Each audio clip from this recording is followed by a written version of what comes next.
Music is fundamentally an emotional connection. Doesn't matter where you're from in the world, what language you speak, music, we all speak that same language. I believe that music gives us an opportunity to tap into something greater and to connect people.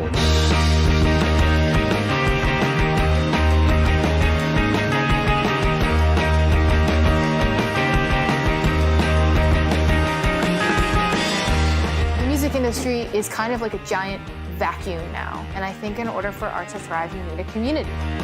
Work at something and then hopefully meet the right person that can make it a little easier on you to make things happen. Like an organization like Launch, which is finding these people, not only the musicians and the artists, but the people working on the back end of things who are also musicians and artists themselves, so they understand sort of the struggles we have to get together to help other artists. Because that's what every artist and musician needs. They need a team. You hear it with everyone, like, unanimously.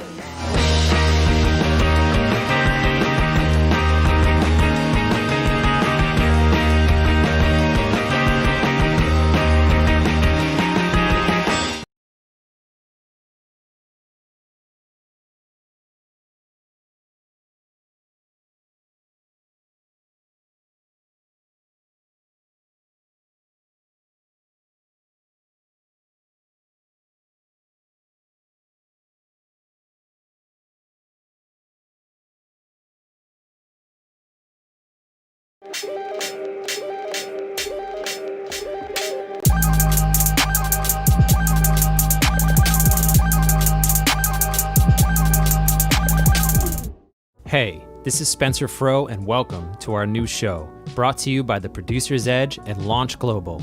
We are a passionate collective of producers, artists, and educators who are out to entertain you, celebrate art and diversity, and go behind the scenes to demystify the creative process. Every other week, we bring you the dopest original content and delve deep into the genius minds of its creators. Today, we interview Corey and T. Strong, owners of Dirty Souls Footwear and their new consignment shop and community outpost, Studio Soul, here to tell us about their journey through the fashion industry on their way to entrepreneurial success and how they are sharing that knowledge with the next generation.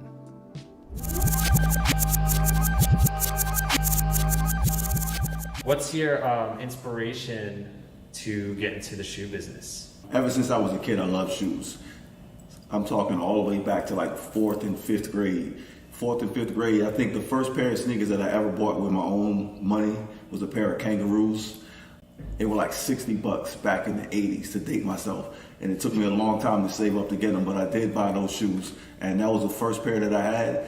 And going forward, from there on out, I was basically turned out. I turned into a sneakerhead before the term sneakerhead even existed. After the Kangaroos, I had a long list of shoes that I wanted to get: shell toe Adidas, suede Pumas, a little bit of everything. And at some point, I ended up getting all of them. I guess the most memorable part of buying my own shoes is when I was in high school. I actually went up to Short Hills Mall and I bought a pair of Gucci shoes with my own money, and I killed the game with that. Right, and that in high school. This was in high school. That was before people even really started wearing Gucci shoes like that. And that particular shoe that I bought in high school ended up being the shoe that Sean Carter turned into his particular shoe. So that shoe right there was a game changer for me. From there on out, I was always either working in a shoe store or something like that. And the rest is history. Yeah. Aren't Gucci shoes like $1,000? No, They are now. Back then they were like $350. Yeah, so you had to save up, like. Right, they was all white and nobody knew what they were. I was like, shoe crazy. They didn't have the logo on them anywhere? It's the Sean Carters. They just all white shoes and they had the red, black, and green stripe in the back. Oh, in the back. That's right there. Oh, yeah. And then Jay-Z took the whole style, 100%. Like, that's when you know you got a passion for shoes, when you spend like 2 or 3 months of saving to buy one pair of shoes. Yes. Right. I wish I still had them. I don't know what happened to them. That was 30 years ago. That's funny. Yes. And Jay-Z took the style. Yep. You better be a little salty about that. I'm not. It's all good. So if they salted, they just hating. So there's no room to be a hater. Yeah. I'm definitely not a hater. Absolutely not. I commend them for that. Mm-hmm. You should just let me hold something. A lot of something. Little escrow. Get the Little bag. escrow, right? Yep. I would say some of the same. I never actually worked in a shoe store though. But I was a total sneakerhead in high school, and even before that. I was a little spoiled, so I kind of was able to talk my parents into buying, $50, $60 sneakers, which sounds like a lot back then, not so much now, but yeah, that was a big deal for me to be able to buy Air Max. That was my favorite. I still love Air Max today, and the first gift he ever gave me was a pair of sneakers, and it was Adidas. So aside from knowing that he has an Adidas today, Adidas obviously is his favorite, and they were so cute. I mean, they were purple, white, and I think green. And I'd never seen the color before. I'd never seen the style before. So I was like, okay, I am in a relationship with someone who has more shoes than I do. This is gonna be good.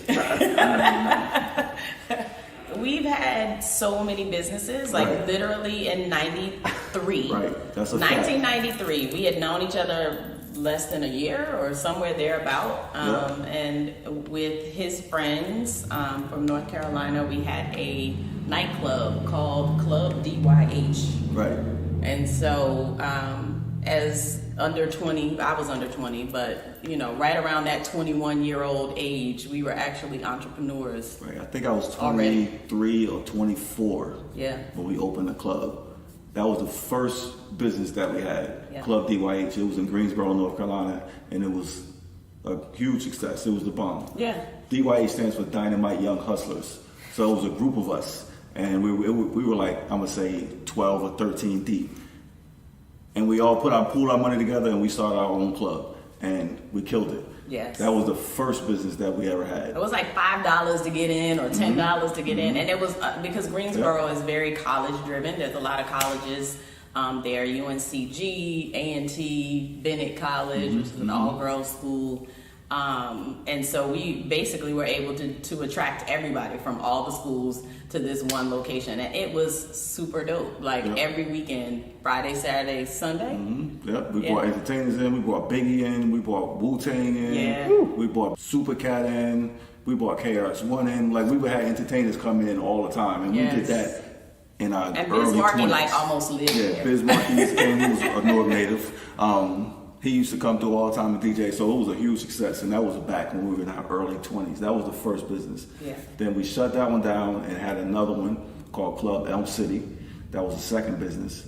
Then we also had a rim store where we sold rims. What was it called? That was called Hot Wheels. Hot Wheels, right. And then jumping a few years, we had the first sneaker store called Laced.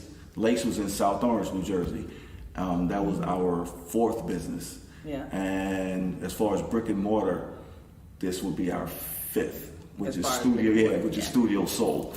So that kind of jumped around from all over the place from the late 90s to the mid 2000s. But in that time span, we've had 5 businesses that was actually brick and mortar. Somewhere in the middle, we had and still currently operate a wholesale business, which is not brick and mortar, which is not retail, but is manufacturing shoes. So there's a huge transition from a nightclub to manufacturing to actually having a brick and mortar school consignment, as in what this is here, Studio Soul. You could tell that like all those things really coincide for us because we're talking music, we're talking fashion and footwear, we're talking cars, which are all the things that we love. So every business that we've had really speaks to the culture that we love.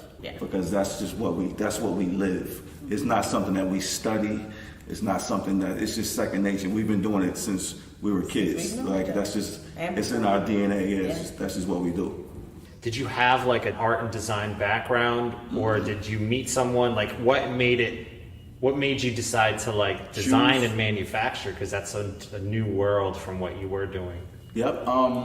We've been doing it for everybody else. Yeah, Why not do it for yourself? Absolutely. And I personally like to draw. So I like to draw anyway.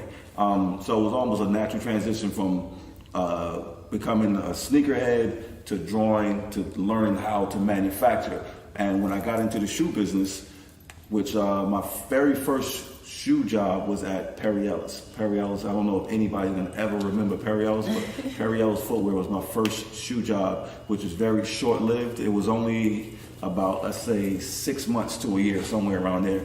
And I was a sales rep for Perry Ellis. That's when I learned the wholesale part of the business. From Perry Ellis, I went to FUBU. And at FUBU, that's where the light bulb went off. Because at FUBU, I saw black people making millions and millions of dollars. And I saw the impact that they had on what they were doing. And I learned a lot from those guys. So that, I think that, to answer your question, that was the light bulb moment. And that was when I said, okay, this is something that has meaning, and it's something that I can do to support my family, because our family started early. We were still in our 20s, and we had already had our first son. So I had to figure out how to make this hobby or this passion into a livelihood. So I started working for FUBU, and I stayed there. Of course, FUBU was around for several years, made hundreds and hundreds of millions of dollars. And I was the second sales rep for FUBU footwear all the way back since LL Cool J. Right. And at the same time, I was working for Source Magazine. And so for me to be able to see urban brands emerge in the way that they did, whether it was FUBU or Sean John or Rockaware, Echo, which you worked there as well, was super interesting to me, because again, just like you, I hadn't seen black people in a corporate environment, really making decisions and making things happen and giving people 5 mics, like saying, this is what is cool. You know what I mean? Like, that was the thing. So to be on the fashion side of that, coupled with the music side of it, it really just brought out everything that we had been, loving and doing since we'd known each other. So it was a no-brainer for me. Yeah, for sure. We got into basically corporate America and started doing it for everybody else. And I think the moment where we figured that we should do it ourselves is because when you get into these type of corporate positions, regardless of what company it is, you can only go but so far. And they'll start laying you off. Or not listening. Eliminating your position, or whatever it is. The paychecks were good, but you can only get to a certain level. Even though the face of these brands, and I'm saying brands like Echo, like Esco, which actually is a Newark native, like FUBU, all these guys, they are black-owned faces, but at some point you come to a certain financial level where these companies are sold off, and they're not necessarily black-owned anymore. Right. They are black faces representing the brand. However, the people that actually owned it typically are of another race. So I was actually being one of the salespeople, I guess one of the faces of the brands as a salesperson, and selling millions of dollars worth of merchandise per year to all of the local stores is actually making other people rich. If you're doing it for yourself, it sounds really fun, but at the same time, you're probably going to be working 7 days a week, which is what we currently do for the most part, but we love it. It's something that we love to do, and we can decide whether or not we want this location to open at 11 or open at 9 or not open at all that day, and so being able to make those types of decisions and understanding that that's what doing it for yourself looks like, that was really what propelled me to say to myself, hey, there's nothing to it but to do it, just try. My career really, again, I mentioned the Source magazine, so I did that, but there was always sort of a side hustle to everything. Even if we were in corporate America, we still would have another business, in addition to that. So Laced was one of those things. I worked for Stearns, and Stearns, nobody probably even remembers also, but it was owned by Macy's, and it was a department store, kind of like a Kohl's. And that was where I started my career in buying. So I was a fashion buyer, and from there I went to Nautica. I worked for a myriad of different brands, but really always on the fashion side. And so for me, what I was able to see that, number one, there weren't a lot of people who looked like me. There definitely weren't that many women, black women in the industry. And as you spoke about earlier, there was this glass ceiling, that was there, that we were super happy to be a part of the fashion industry, because it's one of those things that if your culture really creates all these trends, it means something different to you when you're able to actually participate in it from the roots of conception, but then to also understand the inner workings of what that looks like, right? So if you have a store, you're understanding inventory and all those things. So this is part of what we teach in our art of shoemaking class, because what we do know is that it took us 15, 20 years to amass all of this knowledge, and we want to be able to share this with people so that they can learn it in, a couple years. And that way that puts them on the fast track, so they don't have to feel like I've got to go work for some organization or some company for 20 years before I can strike out and do my own thing. So that's really the big reason why we decided to transition into education, because we really just feel like it's our duty. It's our duty to share the information that we know with the next generation, or even with, people of our same age, because some folks just love shoes as a hobby, and it's something that they want to learn and know. And so we want to be able to provide that as a service and as a resource. Absolutely. And it's something that is not taught. Right. Like, it took us this long to get the knowledge that we had, and it's all self-taught. Yes. When I say they, I'm talking corporate America. Mm-hmm. There's a different level of corporate America that's not shown or exposed to people on our level. Yes. If that makes sense. And that's something that... Or people who look like us, and we just want to keep like it all right, 100. Right. And we basically want to expose that. Because a lot of the larger companies, footwear, fashion, and probably just in general, they take ideas and they're grassrooted from our culture and they monopolize it. And they don't teach anybody how to earn or make anything. How to scale it to a point where they're able to sustain themselves and their families. Correct. So what we're going to teach, what we do teach, is everything. Everything we know. All that. We basically just tell them everything. It's like a brain we know. dump, Right. Just to give everybody that's interested a better knowledge of how things work and how they can benefit from our culture, as opposed to giving our culture away for free. Yes. So that was, I think, the biggest inspiration behind teaching the class, to let people know that they can do it and that we are doing it anyway. Yes. So if we're doing it anyway, why would we not benefit financially from it? Yes. So that's the basic inspiration for the classes that we teach, to let everybody know that this is a path that you can take, because it is being taken anyway. Yes. And it's being taken right under our nose. So we're going to expose the I guess corporate America and let everybody that's interested in on the plan, so they can figure out what avenue they want to take to try to I guess earn a living, or just further their knowledge on what is ours anyway. Yes, right. Yeah, absolutely. So part of the class, we're teaching marketing, we're teaching logo placement, we're teaching sales, we're teaching manufacturing, how to select fabrics, the anatomy of a shoe, the anatomy of a foot. And everybody's not going to be a designer. Everybody doesn't want to be, but they may want to be in this industry. And so what we're hoping will happen is that students will begin to come together as a collective and say, hey, I took that class, 3 months ago, and now this person is taking it, and they're a bomb ass, I'm sorry, can I say that? They are a super bomb at like designing, and I'm really good at sales. So let's come together and do something. So that's really how Sumiko was born. We've learned that a lot of the students, they don't know what a wholesale price is versus a retail price. Right. Versus a cost, versus a landed cost. Landed cost. Yeah. And they don't even know that it exists. There's small things that we have to let people know is an opportunity, or could be an opportunity for you. You don't have to just design the shoe. You can design the laces. You understand what I'm saying? Right. It's so much to it. You can supply the materials for the shoe. You can be the manufacturer. It's so many different things that's available to make a living on something that is not readily known. The shoe business is a very, very, very complex web. It takes a lot to make a shoe. It takes an army to make one shoe.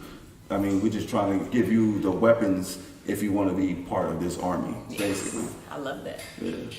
We want to make the course that we teach even bigger and larger, and be able to offer that not just within the city of Newark and the public schools as well as this location, but outside the city as well. Mm-hmm. The best thing ever is when you can take your passion and turn it into your job, and it's something that you love to do every day without people having to wake you up and shake you to get things done. You are your own motivator, and that's really what we strive to do. We were sitting in this meeting and we had just finished talking about what we wanted to offer and all those things, and this one student who was involved in the meeting, he hadn't said anything the entire time, so we didn't know whether or not he thought that it was a great idea, was interested or not interested. And just before he left to go back to class, he literally looked at us and said, "Thank you so much for coming, because now I know what I want to do with my life." Yeah. And that was the moment that both of us just kind of looked at each other, and I'm such a crier, like I wanted to cry in that moment, and not necessarily just because of what he said, but it was the feeling and the emotion behind it, because for us it was confirmation. It was confirmation for us to know that what we had set out to do was actually something that was going to impact lives, mm-hmm. and that's the purpose. You know, that's really this guy he's a young artist, and he's a sneakerhead, but he had never seen someone that looked like him that actually manufactured, that knows the business, that made a shoe that's something tangible that he can see. He was so used to Nike, Adidas, all the bigger companies. He had never seen a black couple that made shoes and was willing to teach him how to do it. Yeah. So he was trying to figure out what he wanted to do with his life. What did he want to go to college? All he knows he wants to be, and he's an artist. He wants to be in the footwear business. He had no idea how to do it. So when he saw us, it made it tangible. It made it something. It made it achievable. So when that happened, which we still to this day, he's still one of our students. Yes. Yeah, absolutely. I think that was the moment that was like, okay, we're doing something good. We're doing the right thing. Yep. So the whole coronavirus put at least a 1 year to 18-month hold on our manufacturing business. Side of the business, yeah. So we had to figure out, okay, we're not going to be selling or manufacturing any shoes right now for at least another year and a half. What are we going to do? Yeah. So it was time to get a little bit creative and do something like this. We always had the idea of the school regardless. So it was just a little later down the road. Mm-hmm. This, COVID just kind of sped it up for mm-hmm. us, and finding this location. And, when things start to come together at the same time and things start to flow, that's the next step that you need to take. Mm-hmm. It's just a pivot. You got to be able to, I guess, roll with the punches. When somebody hits you on the right, you got to move to the left. Yep. So as long as you can adapt, that's part of being an entrepreneur. Yes, so the biggest part. You can't just lay down and say, okay, that didn't work. That didn't work. It's over. Let's close up shop. Yeah, it doesn't work. You just you gotta keep it moving. That's what makes people successful. Yeah. It's not a matter of how much money you have or how fast you do it. Like, it's all a process. You have to trust the process. You just got to keep moving. I like to call it failing forward. Because to me, the word failure is just a lesson. It's not really a thing. You shouldn't take it as a personal hit to your ability to get something done. If you still have that dream, you should continue to go after that dream. There's no reason to stop. It's just a roadblock that was put in front of you for that moment. It doesn't exist forever, because, anything that you chisel hard enough at, it's gonna move. It has to break. And so you break the thing that's in front of you, not the other way around. So basically, COVID us up, but we kept it moving. Long story short. Right. You got to keep it moving. If you don't keep it moving, you're dead in the water. Yes. Yeah. And we're not going to be dead in the water. We're going to keep it moving by all means necessary. Yes. Dope. So the store, mm-hmm. I know it's more than just a shoe store. We've already talked about how it's almost like a cultural outpost. Yes, that's what we like to call it. We love to call this place, and it was a suggestion from someone else that it is a cultural outpost. That's how we see Studio Soul. And basically what that means is we have consignment shoes here, so people can bring things that they love and spent their hard-earned money on and are ready to let go of, and be able to make some money in addition to that. We have actual just regular retail, things that we've purchased and are reselling. We have artwork here, and all of the artwork is Newark-based artists. And, you know, for us, that is a prideful moment because we're able to showcase what's great about our city, you know, and art and music and jazz and all those things are the very fabric of Newark, especially from a cultural perspective. And so to be able to have that here and showcase that is very meaningful for us. To be able to use this space dually as a footwear academy to share all of that knowledge that we have and do that brain dump that we talked about means a lot to us as well, because we know that with representation, when people see themselves in various different ways, it inspires them. You know, so from this being a cultural outpost to a very inspirational space, we try to create this energy that welcomes everyone, that makes them believe in themselves as they believe in, you know, whatever other brands they love and purchase. And so for us, it really just is a space where we can come and invite the community and outside the community, people to come in and kind of see who we are and what we do here in Newark, because I feel like so many times we don't get the positive press that we should. And I mean that as a city and as a culture. And I think that this space will be helpful in allowing us to do that and create this new narrative about Newark. Absolutely. Well said. Hey, I hope you learned something from the Dirty Souls crew today. Their shop, Studio Soul, is located in downtown Newark. Look it up in Google Maps, and you can find them on Facebook and Instagram via Dirty Souls Footwear or Studio Soul. That's SOLE. Thanks so much for watching, folks. We'll see you at the next episode of The Producer's Edge.